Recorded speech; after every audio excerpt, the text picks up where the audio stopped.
ඉතින් කොහොමද ඔයාලට හොඳින් ඉන්නවද? ඔන්න අද උදෙන්ම දැකපු ලස්සනම දසුනක් තමයි මේ. ඉතින් මෙයත් ටික වෙලාවක් ඉඳලා යන්න ගියා. ඔන්න මේ තියෙන දාරුකා මල් වලින් හදපු තවත් වැඩක්. අදත් ඔන්න අපේ කුමාරිට මං ඔටුන්නක් දැම්මා. එයත් හරි ආසයි මේවට.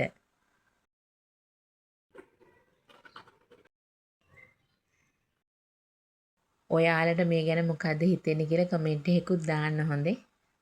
මෙන්න මේ වී කුරුළු ජෝඩුව දැන් අපේ ගේ ඇතුළටත් එනවා. ඒගොල්ලෝ ඉතින් අපේ ගේ ඇතුලේ කොහේ හරි කූඩුවක් හදන්න තමයි බලන්නේ. ඔයාලා දන්නවද දකුණු පළාතේ ජීවත් වෙන අපිට දෙවුන්දර පෙරහැර කියන්නේ හරිම විශේෂ දෙයක්.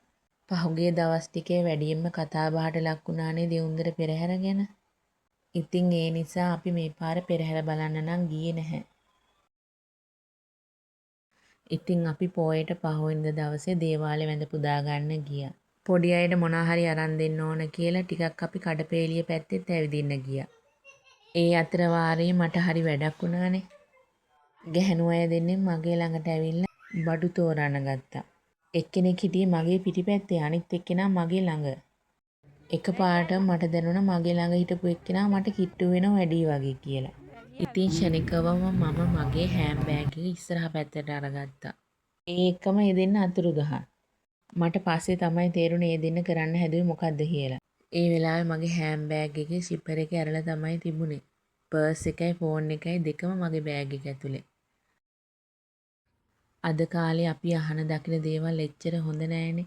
මට ඉතින් කියන්න ඕන උනේ අපේ පරිස්සම අපිම හදාගත්තා නම් හොඳයි කියලා. ඉතින් මම ඊට පස්සේ කිසිම වීඩියෝ එකක් ගත්තේ නැහැ. මට ඕන උනේ ඉක්මනින්ම ගෙදර එන්න. ආයේ දවසක හමු වෙමු. එතකන් සතුටින් පරිස්සමින් ඉන්න. ඔව් මම ලස්සනයි.